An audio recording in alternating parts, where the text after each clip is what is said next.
Hello friends, I hope कि आप अच्छे होंगे क्योंकि मैं तो अच्छा नहीं हूँ। थोड़ा सर्दी से जूझ रहा हूँ, ठीक है। और उम्मीद करता हूँ कि आपकी जो KVS TGT वर्क एक्सपीरियंस की प्रिपरेशन है वो अच्छी चल रही होगी। देखिए, यहाँ पे हम लोग प्रीवियस ईयर क्वेश्चन पेपर 2018 का सॉल्व कर रहे थे। ऑलरेडी हमने 9 एपिसोड कर लिए हैं। ये आज हमारा 10वां एपिसोड है। और अब तक मैंने जितने भी क्वेश्चंस आपको कराए हैं, लगभग 120 क्वेश्चन हमने करा दिए हैं। आई होप कि आपको वो समझ में आया होगा और आपने इन्जॉय किया होगा। बट लगता नहीं कि आपने इन्जॉय किया है, क्योंकि ना ही आपका कोई रिस्पांस आ रहा है, ना ही लाइक आ रहा है, ना ही आप चैनल को सब्सक्राइब कर रहे हो। बट खैर, ये अलग मुद्दे हैं। चलिए आज का वीडियो हम स्टार्ट करते हैं। तो आज का जो हमारा पहला क्वेश्चन है वो ये है कि 100 ohm register has a conductance of.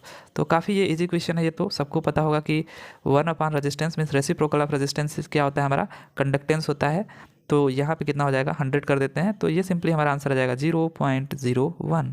तो first option is the right answer for this question. Okay, तो चलते हैं अगले क्वेश्चन पे।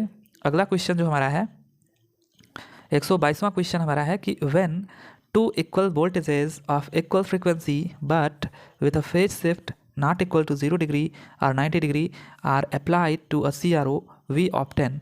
यहाँ पे बेसिकली ये लेसाजूस पैटर्न पे बेस्ड क्वेश्चन है और काफ़ी इजी।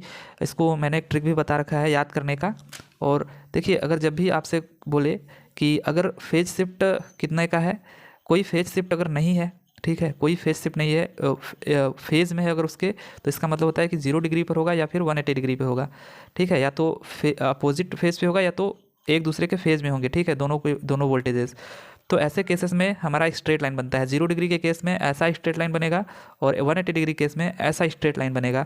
और वहीं यदि यहाँ पे फेज शिफ्ट 90 डिग्री की हो जाती है, ठीक है, 90 डिग्री की या फिर 270 डिग्री की, तो वहाँ पे एक हमारा स्ट्रेट लाइन फॉर्म होता, सॉरी, यहाँ पे एक सर्किल बनती है, ठीक है, सर्किल बनेगी। और अब यदि को बोल रहा है कि ये 0 डिग्री से 90 डिग्री, ठीक है, 0 डिग्री हो नहीं 90 डिग्री, इसके बीच में यदि कहीं लाई करता है, तो जैसी ये स्ट्रेट लाइन है, ठीक उसी पे आपको क्या करना है, एक इलिप्स बना देना है। तो उसका शेप कुछ ऐसा हो जाएगा, इस तरीके का इलिप्स बन जाएगा 0 से 90 डिग्री के बीच में कहीं पर भी, ठीक है। और वहीं अगर हम बात करें 90 टू 180 डिग्री के बीच में, तो ये जो स्ट्रेट लाइन है, ठीक ऐसा ही इलिप्स इनके बीच में हर जगह पे, ठीक है, इनके बीच में बन जाएगा। और वहीं यदि हम बात करें 180 से 270, तो यहाँ भी ठीक ऐसा ही जैसा कि ये स्ट्रेट लाइन है, ठीक है, इसी स्ट्रेट लाइन के एकदम जैसा इलिप्स बस बन जाएगा। और यहाँ पे भी इसी स्ट्रेट लाइन के जैसा एक इलिप्स बन जाएगा, यहाँ से 270 डिग्री से 360 डिग्री के बीच में। तो आई होप कि इससे आप अब सभी का बता सकते हो। और इस पर मैंने एक वीडियो भी बना रखा है। तो इस क्वेश्चन का जो आंसर था वो क्या हो जाएगा, एलिप्स, ठीक है, एलिप्स की तरह बनेगा इनके बीच में। अगला जो क्वेश्चन है हमारा कि in a photo diode for high speed operation the depletion region must be. तो यहाँ पे जो depletion region for high speed operation वो क्या हो जाना चाहिए, थिन। तो ये काफ़ी इजी क्वेश्चन था यहाँ पे। अगला क्वेश्चन देखते हैं कि for the maximum sensitivity of the eye at 0.555 micrometer the value of relative eye sensitivity is. तो यहाँ पे बोल रहा है कि maximum sensitivity of the eye at 0.55 micrometer, यहाँ पे जो रिलेटिव सेंसिटिविटी होती है वो लगभग 0 के करीब आ जाती है। तो इसका जो आंसर हो जाएगा क्या हो जाएगा, फॉल्स टू नियरली 0।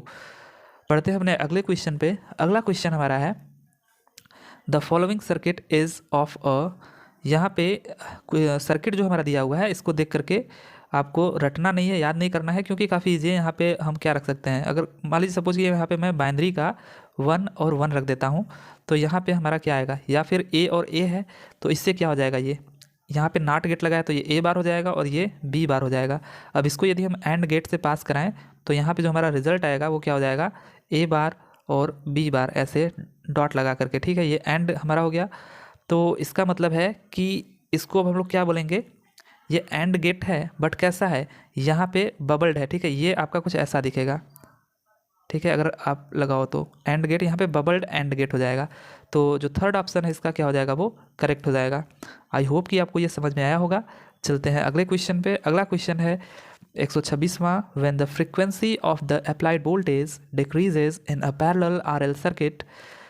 तो क्या होगा ऐसे कंडीशंस में। देखिए, यहाँ पे भी अगर मैं बता दूँ, यहाँ पे एक R है और यहाँ पे एक L है, ठीक है, तो और वो भी पैरेलल में है। यहाँ पे हमने एक सप्लाई दे रखी है और इसकी फ्रीक्वेंसी मान लेते हैं कुछ ओमेगा है। तो यहाँ पे इसको भी अगर हम फ्रीक्वेंसी से डिनोट कर देते हैं, J⍵L हो जाएगा जितनी यहाँ पे फ्रीक्वेंसी होती है, और ये तो R है हमारा।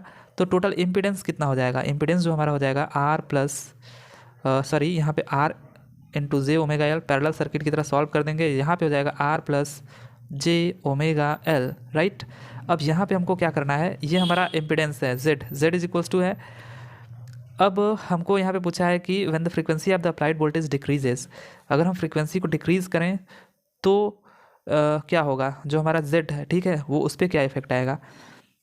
अब यहाँ से यदि हम लोग जे ओमेगा एल को कॉमन ले लेते हैं तो क्या होगा, R यहाँ पे R, ठीक है, यहाँ जे ओमेगा एल को कॉमन ले लो तो ये हमारा बच गया 1, ठीक है, यहाँ पे 1 हो जाएगा और यहाँ पे क्या हो जाएगा R by J omega L, ठीक है, और ये जे ओमेगा एल कट गया।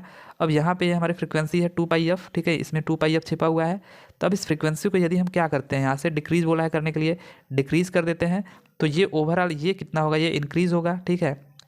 ये अगर इंक्रीज़ हुआ तो इसमें एक और जुड़ा हुआ है तो ओवरऑल जो डिनोमिनेटर है वो क्या होगा, इंक्रीज़ होगा। अगर डिनोमिनेटर इंक्रीज़ हो रहा है तो इसका मतलब है कि ओवरऑल जो इम्पिडेंस है वो क्या होगा, डिक्रीज़ होगा। तो जो इसका थर्ड ऑप्शन होगा वो क्या हो जाएगा, करेक्ट हो जाएगा। तो इस तरीके से आप कॉन्सेप्ट के थ्रू देख सकते हैं कि कैसे इसको सॉल्व किया जाएगा। तो third option will be the correct answer. I hope कि आपको समझ में आया होगा। चलते हैं अपने अगले क्वेश्चन पे। अगला क्वेश्चन है, for the identical silicon diodes assuming RF to be 0 the value of ID2 in figure is. तो ये भी काफ़ी ईजी क्वेश्चन है, KVL लगाना है। ऐसे क्वेश्चन तो काफ़ी ईजी होते हैं। देखिए यहाँ पे 10 वोल्ट है और यहाँ पे बोला है 2 आइडेंटिकल हैं। इसका मतलब कि ये जो डायोड है और ये जो डायोड है दोनों एकदम एक जैसे हैं, इसमें कोई डिफरेंस नहीं है और यहाँ पे कोई भी रेजिस्टेंस या ऑफर नहीं कर रहा है। इसका मतलब है कि केवल यहाँ पे 0.7 का वोल्टेज ड्रॉप है, ठीक है, और ये भी सेम एकदम है तो ये भी 0.7 वोल्टेज ड्रॉप देगा क्योंकि ये सिलिकॉन डायोड है। अब अगर ऐसा हो गया तो अगर हम इसमें एक लूप लगा दें तो हमको ये वाला करंट पता चल जाएगा और ये करंट कितना हो जाएगा, ये हो जाएगा 10 माइनस ये, अगर यहाँ पे KVL लगाएंगे तो 0.7 डिवाइडेड बाई 0.33 और इससे हमारा क्या हो जाएगा, यहाँ पे ये हो जाएगा 9.3 डिवाइडेड बाई 0.33।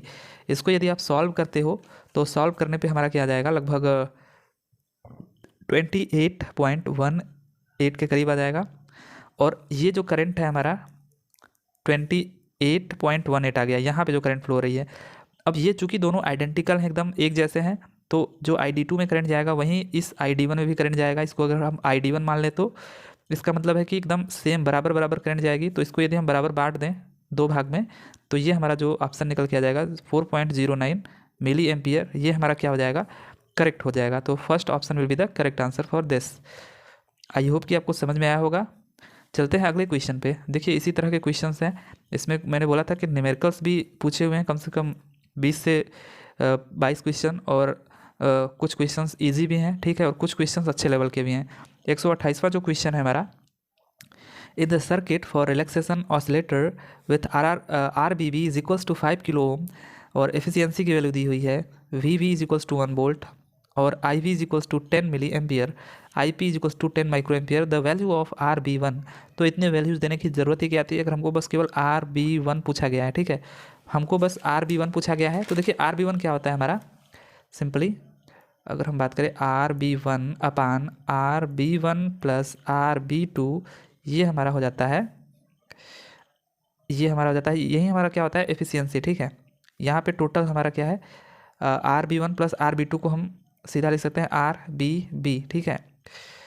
इसका सर्किट अगर मैं बनाऊँ तो वहाँ पे मैं बता पाऊँगा कि RB1 क्या है, ठीक है, RB1 और RB2 क्या क्या है और RBB क्या है। तो खैर इतना लंबा चौड़ा आपको देखने की आदत भी नहीं है, आपको तो चाहिए होता है बस छोटा सा मिल जाए। तो इसमें इसी पे हमको बस केवल रख देना है। तो यहाँ पे एफिशिएंसी हमको गिवन है 0.6, ठीक है, 0.6, और RB1 की वैल्यू हमको निकालना है, ये रहा RB1 और ये RBB की वैल्यू दी हुई है, ठीक है, ये RBB होता है टोटल। तो यहाँ पे RBB की वैल्यू 5 किलो ओम है, ठीक है। तो जैसे हम इसको मल्टीप्लाई करेंगे ये कितना हो जाएगा, 3 किलो ओम, ठीक है। तो सेकेंड जो ऑप्शन होगा ये इसका करेक्ट हो जाएगा। आई होप कि आपको समझ में आया होगा। अगर मैं इसको पूरा डिटेल में करता तो आपको काफ़ी अच्छे से समझ में आता।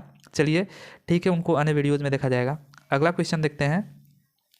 The basic circuit connection using an op amp is shown below, the V0 is given by. ये भी काफ़ी इजी क्वेश्चन है।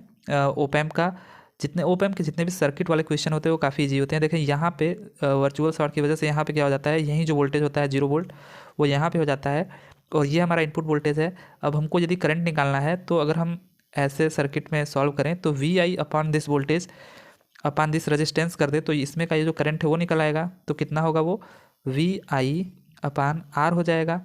और यही करंट इधर भी जाएगी, क्योंकि यहाँ पे क्या होता है, इनफाइनाइट इम्पिडेंस होता है, इधर तो करंट आने नहीं देगा। अब इधर साइड यदि हम लोग जाएँ तो क्या हो जाएगा, यहाँ पे 0 वोल्ट है, ठीक है, और ये करंट जो आ रही है इधर ना जा करके वो इधर जाएगी। तो इसमें यदि हम करंट को दौड़ा दें तो जो करंट की वैल्यू है यही है, यहीं दौड़ेगी। और इसमें यदि हम इस रेजिस्टेंस को मल्टीप्लाई कर दें RF को, ठीक है, तो हमारा क्या मिल जाएगा, यहाँ का वोल्टेज इस पोलरिटी पे मिल जाएगा। अब हमको V0 चाहिए, तो हमको ये वोल्टेज पता है, ये वोल्टेज पता चल गया, तो ये वोल्टेज आराम से पता चल जाएगा। अगर इस वोल्टेज में हम इस वोल्टेज को घटा दें इस पोलरिटी के हिसाब से, तो 0 माइनस यहाँ का वोल्टेज क्या है, ये जो करंट थी इनटू दिस रेजिस्टेंस, यही इसका वोल्टेज है, ठीक है।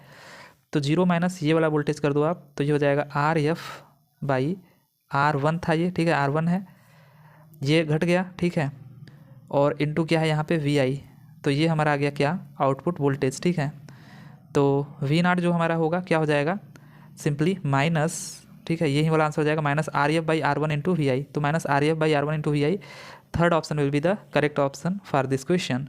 चलिए बढ़ जाते हैं अगले क्वेश्चन पे। अगला क्वेश्चन है the motion of ion charges in a liquid और गैस इज कॉल्ड।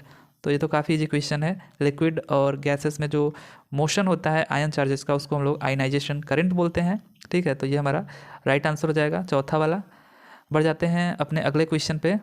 अगला क्वेश्चन जो हमारा है, to distinguish between signal having very close values we need an instrument with.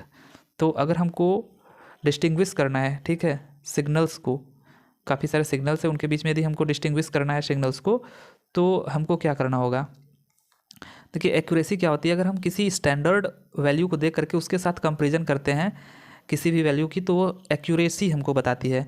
और सेंसिटिविटी क्या होती है हमारी, smallest change in output voltage upon smallest change in input voltage, कितना चेंज हो रहा है आउटपुट में with respect to input voltage, sorry input कोई भी जो भी चीज़ दिया हो आपको, तो उसको हम लोग बोलते हैं सेंसिटिविटी। और लिनियरिटी तो आपको पता ही है कि जितना हम इनपुट दे रहे हैं अगर उतना ही प्रोपोर्शनल में हमको आउटपुट मिल रहा है, ठीक है, तो उससे एक स्ट्रेट लाइन ड्रॉ होगी और वो हमारी एक लिनियरिटी को क्या करती है, इंडिकेट करती है। लेकिन जो रिजोल्यूशन होता है हमारा, वो हमारा क्या करता है, यही हमारा अगर सिग्नल्स हैं काफ़ी सारे तो उनको डिस्टिंग्विश करता है, ठीक है। तो इसका जो सही ऑप्शन हो जाना चाहिए, ठीक है, सही आंसर हो जाना चाहिए, वो क्या हो जाएगा, सेकंड वाला। तो आई होप कि आपको समझ में आया होगा। इसका आप एक बार डेफिनेशन क्लियर करिएगा, देखिए आपको रिजल्ट मिल जाएगा कि अगर हमको सिग्नल्स को डिस्टिंग्विश करना है तो हमको इस इंस्ट्रूमेंट की ज़रूरत पड़ेगी, हाई रेजोल्यूशन, जो कि रेजोल्यूशन को बता सके कितनी रेजोल्यूशन है। अगले क्वेश्चन पे चलते हैं। अगला जो हमारा है 132, the following circuit act as. तो देखिए यहाँ पे PNP है, यहाँ पे NPN है, तो आपने देखा भी होगा PNP, ठीक है, PN और P, उसके बाद यहाँ पे क्या होता है NP और N। तो ऐसे जो सर्किट्स होते हैं वो क्या बनाते हैं हमारे, SCR, ठीक है, सिलिकॉन कंट्रोल्ड रेक्टिफायर। तो ये तो काफ़ी इजी क्वेश्चन है। हमारा ट्रांजिस्टर यूज हुआ है PNP और NPN, इन दोनों के कॉम्बिनेशन से जो सर्किट बनती है उसको क्या बोलते हैं हम लोग, SCR, ठीक है, SCR, सिलिकॉन कंट्रोल्ड रेक्टिफायर। बढ़ते हैं अपने अगले क्वेश्चन पे। अगला क्वेश्चन है, two identical amplifier each having an upper cut off frequency FH are cascaded with negligible loading effect, what is the modified FH now. तो देखिए यहाँ पे हमको क्या पूछा है, मॉडिफाइड FH मतलब हाइयर फ्रीक्वेंसी। तो अगर लोअर फ्रीक्वेंसी पूछा होता तो हमारा ये हो जाता, ठीक है, FL अपॉन अंडर रूट में 2 के पावर 1/n-1। लेकिन यहाँ पे हमको हाइयर फ्रीक्वेंसी पूछा है तो ये हो जाएगा हमारा FH is equals to modified. अगर पूछा है तो ये सपोज दैट कि ये मॉडिफाइड है, ठीक है, इसमें ये मॉडिफाइड है, तो मॉडिफाइड को हम स्टार से डिनोट कर रहे हैं। तो जो हमारा कट ऑफ फ्रीक्वेंसी दिया हुआ है FH वो, ठीक है, सॉरी, इसका हो जाएगा हमारा जो हमको अपर कट ऑफ फ्रीक्वेंसी दिया हुआ है वो, ठीक है, FH इन अंडर रूट, यहाँ पे हो जाएगा 2 के power 1/n-1, where n is number of what, amplifier, जो कि कैस्केडेड में है, ठीक है, कैस्केड हैं। तो कितने हैं यहाँ पे, 2 आइडेंटिकल हैं, तो n की जो वैल्यू हो जाएगी 2 हो जाएगी। इससे जो हमारा आंसर आ जाएगा वो क्या हो जाएगा, FH अंडर रूट 2 के पावर 1/2-1। तो इसका जो सही आंसर हो जाएगा वो सेकंड वाला हो जाएगा, क्योंकि 2 के पावर 1/2 को हम लोग क्या लिख सकते हैं, अंडर रूट। तो आई होप कि आपको समझ में आया होगा। तो सेकंड जो ऑप्शन है वो इसका क्या हो जाएगा, करेक्ट हो जाएगा। बढ़ते हैं अपने अगले क्वेश्चन पे। अगला क्वेश्चन है हमारा, for a message signal MT cos 2 pi FMT and carrier frequency FC, which of the following represents SSB signal. ठीक है, तो सिंगल साइड बैंड सिग्नल को कौन रिप्रेजेंट कर रहा है यहाँ पे, तो वो हमारा हो जाएगा थर्ड वाला ऑप्शन, कास 2 पाई FC प्लस FMT। ठीक है, ये हमारा क्या हो जाएगा, करेक्ट हो जाएगा। उसमें भी ये क्या है हमारा, UHB है। ठीक है, एक LHB और उसमें क्या हो जाता है, FC माइनस FM हो जाता है। ठीक है, तो यहाँ पे हमारा थर्ड वाला ऑप्शन क्या हो जाएगा, करेक्ट हो जाएगा। तो आई होप कि यहाँ तक आपको समझ में आया होगा। अब इससे जितने भी अगले क्वेश्चन है लगभग 150 तक अगले वीडियो में हम लोग देखेंगे। तब तक के लिए बहुत बहुत धन्यवाद आपका, और चलते हैं फिर, मिलते हैं नेक्स्ट वीडियो में। तब तक के लिए टाटा बाय बाय।